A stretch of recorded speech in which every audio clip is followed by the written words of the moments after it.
Hello and welcome. I'm Pranay Upadhyay and you are watching World Today. Hours to go before US President Donald Trump meets Russian President Vladimir Putin in Alaska. After a successful virtual call where European leaders and Ukrainian President Vladimir Zelensky spoke to President Trump and urged him to make a deal soon, but safeguarding their security concerns. President Putin also praised US efforts to solve the crisis. Here is a curtain raiser to the much-anticipated summit. Less than 24 hours to go for the Trump-Putin meet in Alaska, the world is hoping that the summit will result in a ceasefire and bring peace and stability to Ukraine and Europe. After a successful virtual call among European leaders and Zelensky with the US President Donald Trump, leaders are hopeful that Trump will be able to make a deal with the Russian president. But their stand remains the same. Ukraine's future can't be determined without Ukraine. And this is the message that they have relayed to the US president. Firstly, and obviously, there can be no negotiations about Ukraine without Ukraine. And that's been a long-standing principle of this group. And I know Vladimir is on the call and will be absolutely clear in relation to that. And along with that, that international borders cannot be and must not be changed by force. And again, that's a long-standing principle of this group. And alongside that, that any talk about borders, diplomacy, ceasefire has to sit alongside a robust and credible security guarantee to ensure that any peace, if there is peace, is lasting peace, and that Ukraine can defend its territorial integrity as part of any deal. And that's why this group was set up. That's why it's important we've all made the commitments that we have. As leaders praised Trump's efforts to end the war, Ukrainian President Vladimir Zelensky met British Prime Minister Keir Starmer in London to shore up European support for efforts to prevent any agreement that would carve up Ukrainian land. As Zelensky gathers support from European leaders, Russian President Vladimir Putin, while addressing top officials, praised US's sincere effort to find solution for Ukraine crisis. Уважаемые коллеги, добрый день. Попросил вас сегодня собраться. I will tell you about the stage we are at. The current American administration, which, as everyone knows, is making, in my opinion, quite energetic and sincere efforts to stop the hostilities, stop the crisis, and reach agreements that are of interest to all parties involved in this conflict, in order to create long-term conditions for peace, both between our countries and in Europe and in the world. As a whole, if at the next stage we reach agreements in the area of control over strategic offensive weapons.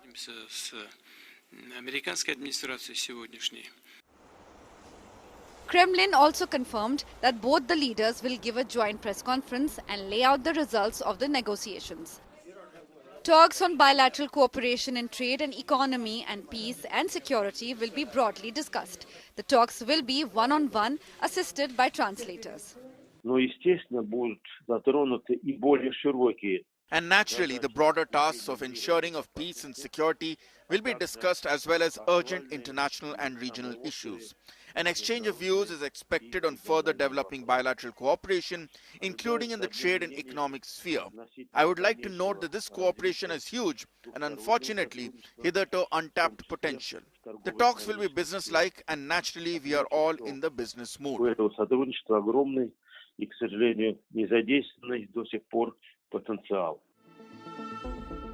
But as the world waits for the meet that will be step forward to ending the war, Ukraine and Russia continue to pound each other. A Ukraine drone attack hit car, injuring 3 people in Russia's city of Belgorod. CCTV captured the moment of the blast, showing debris scattered across the road and a vehicle on the fire. Another footage captured the moment Ukrainian drone hit residential building in southern Russian state Rostov-on-Don, where 13 people were wounded. Russian forces had also seized 2 more settlements in Donetsk region. According to a statement released by the Russian Ministry of Defense, Russian forces continued the offensive on multiple fronts. gaining control of 2 more settlements in the Donetsk region and striking Ukrainian electronic warfare stations. Meanwhile, Russia and Ukraine had exchanged 84 prisoners of war from each other after mediation by the United Arab Emirates a day before the crucial meet. It said all the freed Russians were currently in Belarus, where they were receiving psychological and medical assistance. Trump has claimed that he will get to know within 2 minutes of the meeting whether a deal can be made or not. He has also said that he will meet again with Putin and Zelensky and have told European leaders that he does not intend to discuss any possible division of territory. So it's a wait and watch till leaders of 2 major nuclear nations meet. With Mahashweta Lala, Bureau Report, India Today. Meanwhile, India is also keenly watching the Alaska summit, as US Secretary of Treasury Scott Bessent has warned for new secondary tariffs on India if talks between President Trump and President Putin fails. This comes after he called India a bit recalcitrant over trade agreements. A week after US President Donald Trump imposed a 25% additional tariff on India over its continued purchase of Russian oil, Washington has once again hinted at further economic pressure. In a recent interview, US Treasury Secretary Scott Bessent warned that the US may consider increasing secondary tariffs on India if the upcoming talks between President Trump and Russian President Vladimir Putin in Alaska fails. Bessent said, "We have put secondary tariffs on India for buying Russian oil, and I could see if things don't go well, then sanctions or secondary tariffs could go up." Trump and Putin are scheduled to meet in Alaska on August 15th to discuss the ongoing Russia-Ukraine conflict and explore a possible roadmap for peace. Bessent's remark come just a day after he described India as being a bit recalcitrant in trade negotiations despite ongoing trade negotiation between the 2 countries. India, meanwhile, has made it clear that it will pursue an independent and diversified trade policy. As relations with Washington face increasing strain, New Delhi is expanding its economic outreach. In a significant development, India and China are currently in discussions to resume border talks after a 5-year pause. This has been part of India-China conversation in several of our meetings. We have remained engaged with the Chinese side to facilitate the resumption of border trade through all the designated trade points, namely Lipulekh Pass in Uttarakhand, Shipkila Pass in Himachal Pradesh, and Nathula Pass in Sikkim. With Chinese Foreign Minister scheduled to visit India on August 18th for crucial border talk, India and China trying to normalize their relations post-Galwan bitterness. Prime Minister Modi is also likely to visit China for the Shanghai Cooperation Organization Summit in Tianjin later this month. Even as India maintains dialogue with Washington, a comprehensive trade agreement remains elusive. Trade negotiations have continued for several months without a breakthrough. All eyes are now on the next round of talks, as US delegation is expected to arrive in New Delhi on August 25th. With Neha Kumari, Bureau Report, India Today. And now India Today's Rohit Sharma joins this broadcast from Washington, D.C. Rohit, what is there going on in Washington, D.C.? We heard US Treasury Secretary Scott Bessent calling India being recalcitrant in trade negotiations. What exactly being implied here, that India is being recalcitrant? And also, is India being made a collateral here? Well, I think one would assume that, and I think that's a fair assumption at this point in time, that I think even President Trump this morning went on Fox Radio and said the exact same thing, that he assumes that maybe that this additional tariffs have put pressure on the Russians to come back and have them negotiate with the Americans. And I think this is another strategic point that we've been discussing for some days, which is what Bessent said this morning, is this threat of additional tariffs, is the threat of, if things don't go well, we could do something more. So I probably see this, heading into the meeting in Alaska tomorrow as trying to recalibrate certain things and also trying to put pressure on the Russians to say, hey, look, We only put additional tariffs of India right now. We've left other countries. We haven't done anything with the Chinese. But if things don't go well, we have the option to put additional penalties. And I think that's exactly what President was doing. He was being a good soldier this morning on a news show, I think. But Rohit, I'm sure you must have seen the statement by the Ministry of External Affairs today. The MEA spokesperson clearly said it was a very well-crafted, well-calibrated statement where the MEA said that India remained committed for engagement with the United States, and this relationship is based on shared values, shared, the strategic interest, and as well as people-to-people contact. So what happens here? After what are you picking up as far as the trade negotiations are concerned? Is US team coming to India?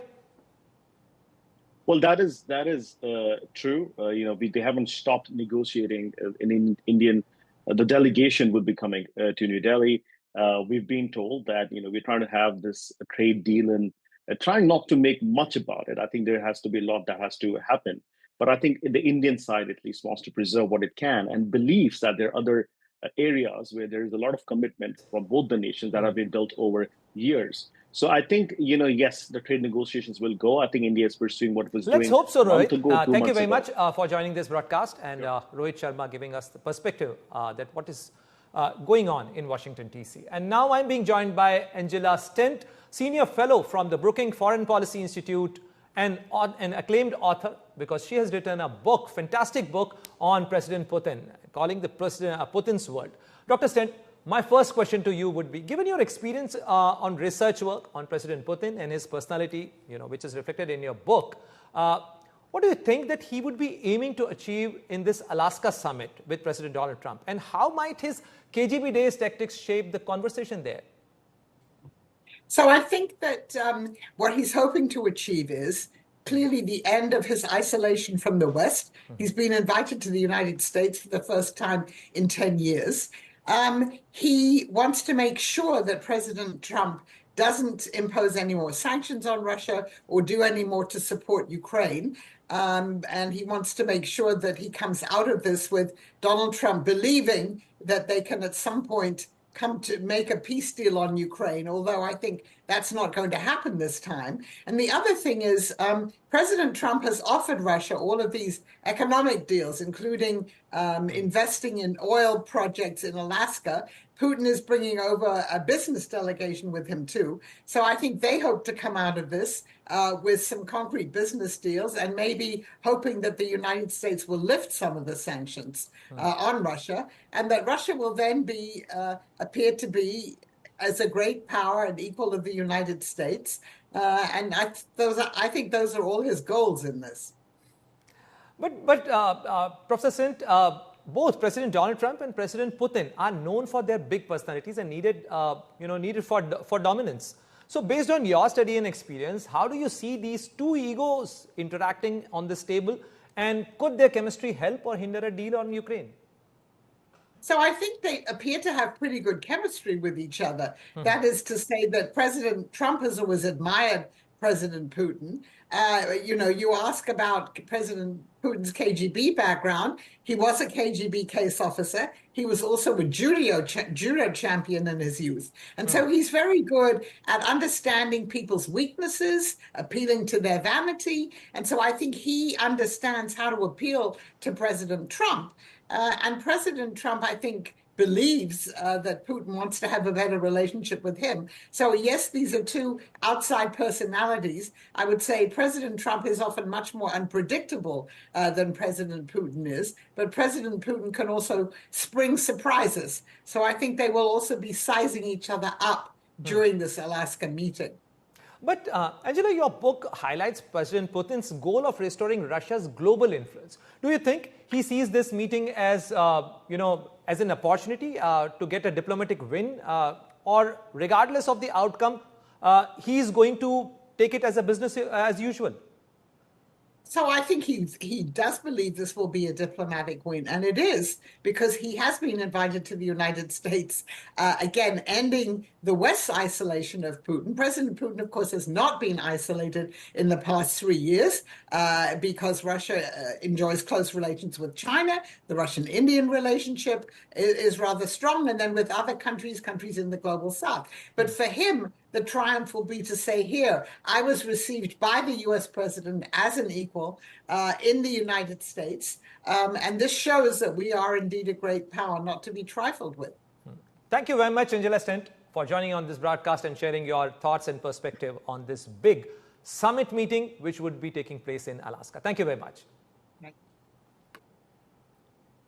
And now let's talk about a story from the tech world. Following a public spat on X between OpenAI CEO Sam Altman and ex-AI founder Elon Musk over Apple's App Store, tension escalated as ChatGPT and Grok took unexpected sides, further intensifying the feud. Let's have a look at this report. It is Grok versus ChatGPT, and the AI showdown has just got personal. Days after public feud on X between Elon Musk and Sam Altman over Apple allegedly favoring ChatGPT on the Apple Store, tensions escalated further. In a surprising twist, Grok, the AI developed by Musk's own XAI, took Altman's side, leaving its creator red-faced. The clash began when Musk accused Apple of promoting ChatGPT over other competing AI apps, threatening legal action. Sam Altman, CEO of OpenAI, quickly fired back, accusing Musk of hypocrisy, especially of manipulating X's algorithm to favor his own ventures. But the real shocker came when a user asked Grok who was right. Response from Grok stunned users when it backed Sam Altman.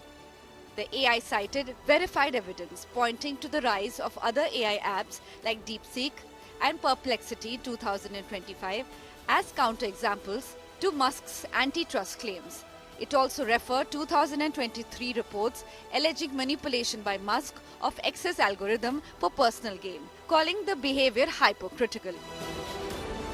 Later, Musk took his case to ChatGPT, asking AI who was more trustworthy. Ironically, ChatGPT sided with Musk. And thus begins yet another chapter of power struggle between two AI giants. With Neha Kumari, Bureau Report, India Today.